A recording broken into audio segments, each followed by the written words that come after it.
Jika ada satu pertanyaan universal yang bisa ditanyakan mayoritas manusia modern, mungkin inilah bentuknya. Sudahkah Anda membayar cicilan rumah bulan ini? Sudahkah Anda membayar cicilan kartu kredit bulan ini? Pertanyaan itu memang satir, miris, dan terkesan sinis. Tapi itulah realita sosial ekonomi, terlebih di negara berkembang seperti Indonesia. Bank Indonesia menyatakan bahwa di tahun 2011, perbankan Indonesia telah mengucurkan dana kredit hingga 33.817 triliun rupiah. Jika jumlah total kredit tersebut dibagikan secara merata kepada seluruh penduduk Indonesia, maka tiap insan manusia Indonesia berhutang sebesar 14.700.000 rupiah. Jika rata-rata pendapatan masyarakat adalah 39 juta rupiah dalam setahun, sesuai perhitungan Badan Moneter Internasional IMF, maka lebih dari sepertiga pendapatan rakyat Indonesia digunakan untuk membayar hutang. Data ekonomi makro Indonesia ini pada akhirnya memberikan tanda tanya besar. Benarkah kita adalah manusia yang merdeka? Benarkah kita adalah manusia yang mandiri secara ekonomi? Kredit yang identik dengan hutang tak pelak lagi adalah penopang utama kehidupan sebagian besar masyarakat Indonesia. Kredit kepemilikan rumah, KPR, telah menjadi sarana bagi mayoritas penduduk Indonesia agar mampu memiliki tempat tinggal. Cicilan mobil atau sepeda motor juga harus rutin disisihkan tiap bulannya agar perjalanan menuju kantor menjadi lebih lancar. Bahkan untuk membiayai pendidikan anak di perguruan tinggi, perhelatan pernikahan anak gadis, hingga biaya persalinan buah hati sering memaksa kebanyakan masyarakat Indonesia untuk berhutang. Budaya berhutang semakin mendekat dalam kehidupan ketika sebuah uang plastik berlabel kartu kredit menjadi salah satu pengisi dompet di saku. Pemirsa, ilustrasi ini bukan hanya ditujukan untuk Anda, keluarga Anda, ataupun rekan dan kolega Anda. Ini adalah fenomena global dan melanda mayoritas umat manusia di dunia. Rasulullah SAW telah bersabda, bila riba merajalela pada suatu bangsa, maka mereka akan ditimpa tahun paceklik. Dan bila suap menyuap merajalela, maka suatu saat akan ditimpa rasa ketakutan. Hadis riwayat Ahmad. Perkataan Nabi Muhammad SAW ini merupakan peringatan bagi kita. Dan nampaknya sabda Rasulullah SAW semakin mendekati kenyataan. Indonesia, negeri dengan kondisi tanah yang subur makmur dan lautan yang luas, dengan hasil melimpah, terus-menerus dirundung masalah pemenuhan kebutuhan pangan. Daging, sapi, semakin hari semakin tidak murah. Bahkan tempe, makanan tradisional dan khas Indonesia, menjadi melonjak harganya karena adanya gejolak nilai tukar rupiah. Tempe memang makanan yang menjadi sajian khas di rumah warga negara Indonesia. Namun kedelai yang menjadi bahan bakunya adalah komoditas internasional, di mana seluruh penduduk dunia membutuhkannya. Mahalnya harga bahan pangan nampaknya menunjukkan paceklik ekonomi. Dan sayangnya paceklik ini bukan disebabkan oleh gagal panen, karena kekeringan atau serangan hama. Paceklik ini lebih banyak disebabkan oleh kelengahan kita sendiri yang semakin menjauh dari sifat agrarisnya. Artinya, bangsa Indonesia melupakan kesuburan tanah anugerah Allah Subhanahu wa Ta'ala. Kekayaan alam berupa minyak bumi, gas alam, emas, batu bara, dan aneka ragam mineral lainnya yang terkandung di bumi Indonesia juga tak mampu dikelola dengan baik untuk mewujudkan kesejahteraan bersama. Yang terjadi malah sebaliknya. Para pemikir dan ahli ekonomi yang duduk di kursi pemerintahan terus-menerus menambah porsi hutang negara dengan dalih mendanai pembangunan. Hingga bulan Mei 2013, total jumlah hutang luar negeri Indonesia adalah 254.295 juta dolar Amerika atau setara 2.797 triliun rupiah. Sekali lagi, kita mesti bertanya kepada diri sendiri sebagai anak bangsa, mampukah generasi kita membayar lunas seluruh hutang itu? Atau haruskah anak dan cucu kita yang harus membereskannya? Dan ada sebuah pertanyaan tambahan. Cukupkah usia kita untuk melunasi hutang KPR, cicilan mobil, atau angsuran biaya kuliah anak sebelum ajal tiba?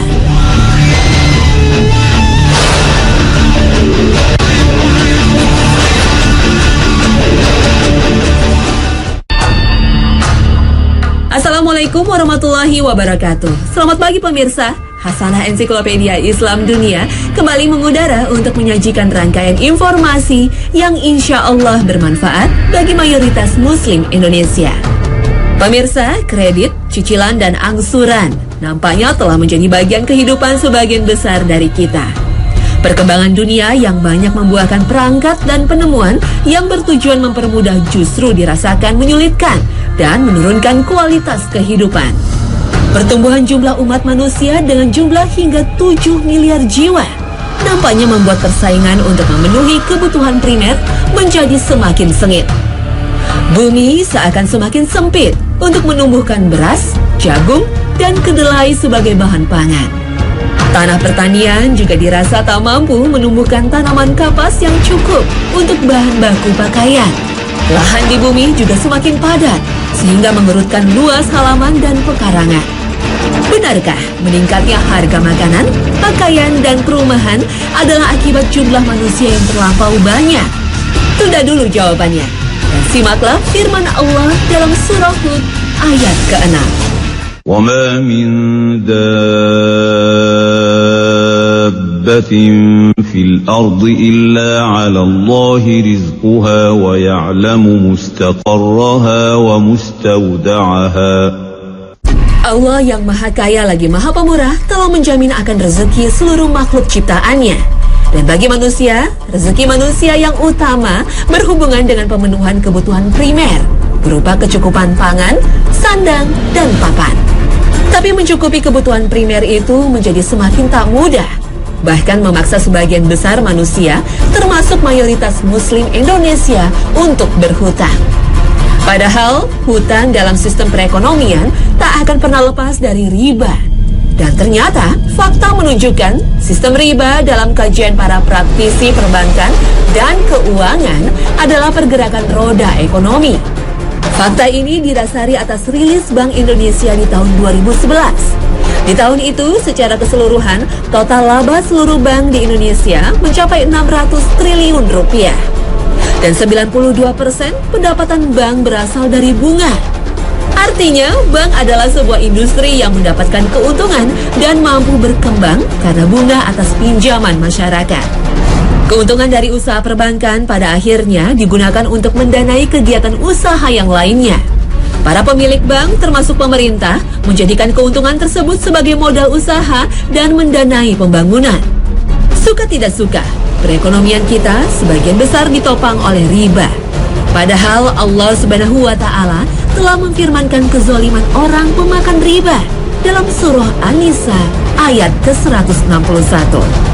Dan disebabkan mereka memakan riba, padahal sesungguhnya mereka telah dilarang daripadanya, dan karena mereka memakan harta benda orang dengan jalan yang batil. Kami telah menyediakan untuk orang-orang yang kafir di antara mereka itu siksa yang pedih. Kata mereka dalam surah tersebut diartikan sebagai orang-orang Yahudi. Sistem perekonomian dan perbankan dunia yang menjadikan riba sebagai pondasi utama dari seluruh kegiatan usaha dikembangkan oleh segolongan kecil bangsa Yahudi. Issachar Baron Lehman dan keluarga Rothschild adalah peletak dasar pondasi perbankan di masa Renaissance di Eropa yang berkembang hingga ke abad ke-21. Aliran uang riba dari dunia perbankan ke dalam sistem ekonomi Indonesia didasarkan atas data bahwa total laba seluruh bank milik pemerintah di tahun 2011 mencapai 206 triliun rupiah. Dan sebagian keuntungan dari hasil usaha perbankan ini digunakan sebagai komponen penerimaan negara dalam anggaran pendapatan dan belanja negara. Artinya, keuntungan dari usaha membungakan hutang digunakan untuk membiayai pembangunan sekolah, rumah sakit, bahkan membayar gaji pegawai negeri. Inilah faktanya, betapa riba telah merasuki sendi-sendi kehidupan kita. Padahal Rasulullah telah bersabda, Allah melaknat pemakan riba yang memberi makan, saksi dan juru tulisnya. Hadis riwayat Ahmad.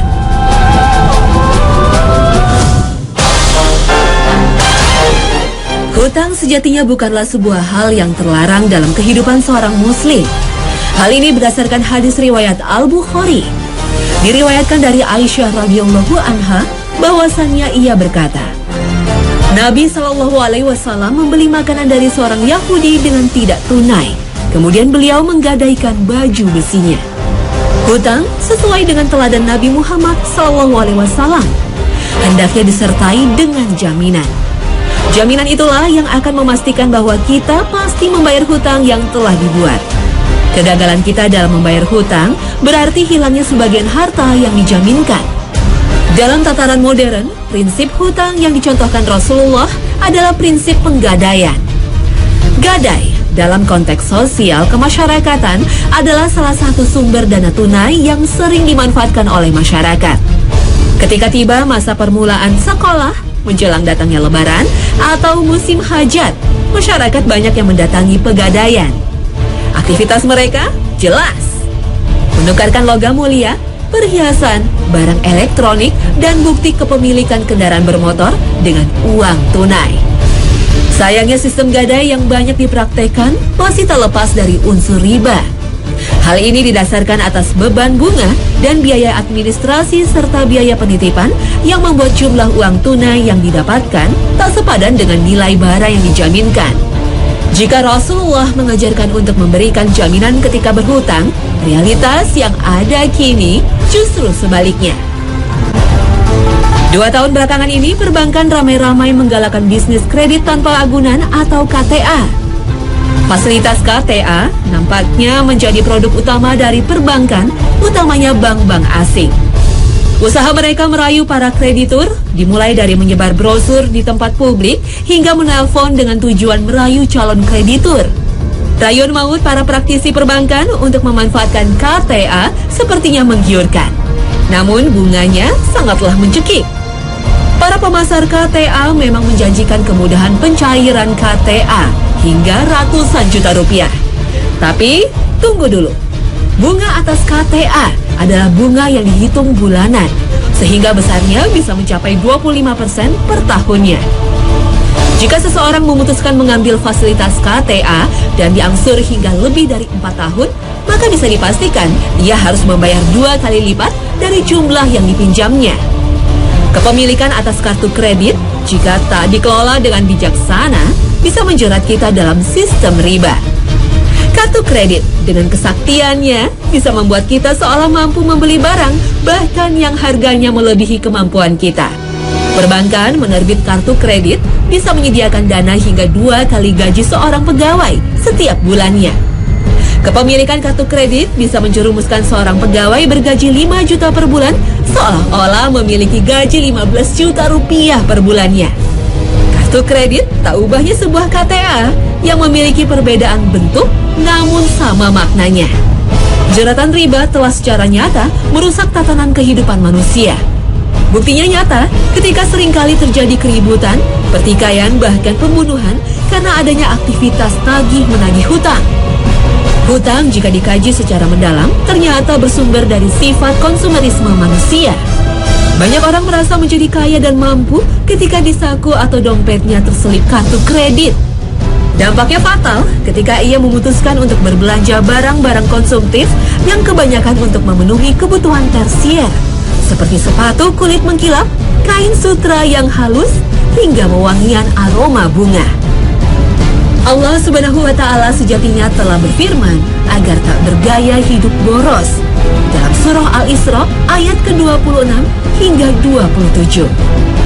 وَآتِ ذَا الْقُرْبَى حَقَّهُ وَالْمِسْكِينَ وَابْنَ السَّبِيلِ وَلَا تُبَذِّرْ تَبْذِيرًا وَكَانَ الشَّيْطَانُ لِرَبِّهِ كَفُورًا. Hutang layaknya pernikahan dan silaturahmi adalah perkara dunia yang bisa membawa kita pada kebahagiaan hakiki atau justru menempatkan tubuh kita dalam siksa api neraka. Diriwayatkan dari Abu Qatadah radhiyallahu anhu dari Rasulullah sallallahu alaihi wasallam bahwasannya seseorang bertanya kepada Rasulullah sallallahu alaihi wasallam, "Bagaimana menurutmu jika aku terbunuh di jalan Allah? Apakah dosa-dosaku akan diampuni?" Beliau pun menjawab, "Ya, dengan syarat engkau sabar mengharapkan ganjarannya." maju berperang dan tidak melarikan diri kecuali hutang. Sesungguhnya Jibril alaihi salam baru memberitahuku hal tersebut. Hadis riwayat Muslim. Hutang nampaknya akan sulit dihindarkan dalam kehidupan kita. Maka pikirkanlah betul mengapa kita harus berhutang untuk memiliki sebuah barang. Selalu tanyakan kepada diri sendiri, begitu mendesakkah kebutuhanku hingga diriku harus berhutang? Hutang memang sebuah perkara duniawi yang harus diselesaikan di dunia juga.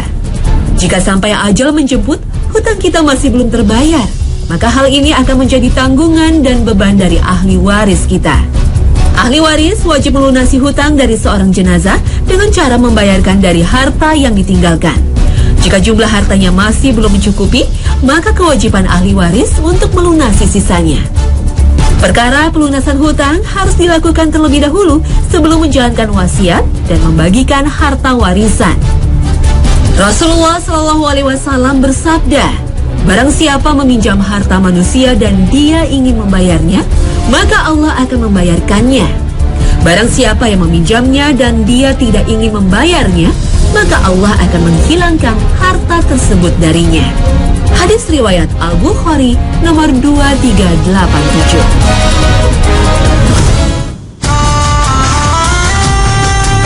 Pemirsa, berdasarkan rilis Bank Indonesia di tahun 2011, sektor perbankan telah menyalurkan kredit konsumsi senilai 6.781 triliun rupiah.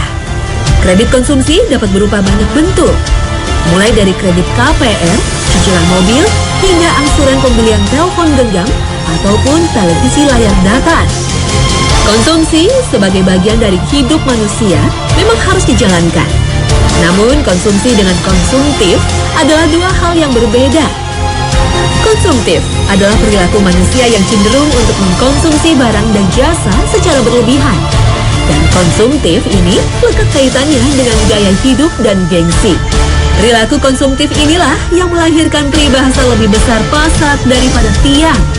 Lebih besar pengeluaran dibandingkan pendapatan.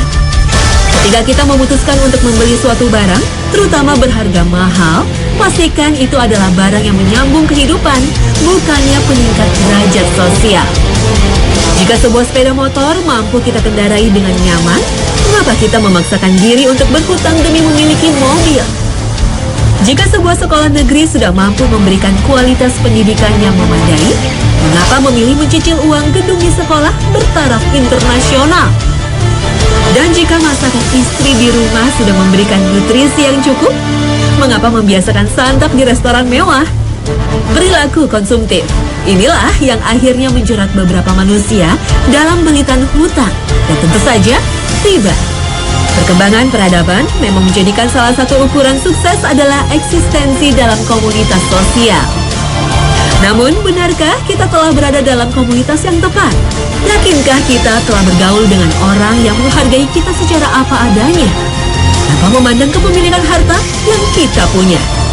Kadangkala berusaha sukses dalam lingkungan sosial membuat kita mengusahakan sesuatu yang sebenarnya di luar jangkauan kita.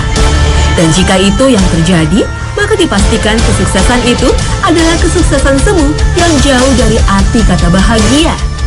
Bahagia sejatinya adalah sebuah pilihan. Bahagia sejatinya rasa syukur atas apa yang kita miliki. Bahagia tidak akan pernah timbul dari perasaan kagum dan iri atas kebahagiaan atas harta orang lain. Karena bahagia sejatinya adalah sebuah pilihan. Pilihan untuk mensyukuri apa yang kita punya, yang mampu kita dapatkan dengan kerja keras. Kebahagiaan atas kepemilikan barang hanya kita dapatkan ketika kita memiliki sesuatu yang terjangkau, yang sesuai dan yang pantas kita miliki.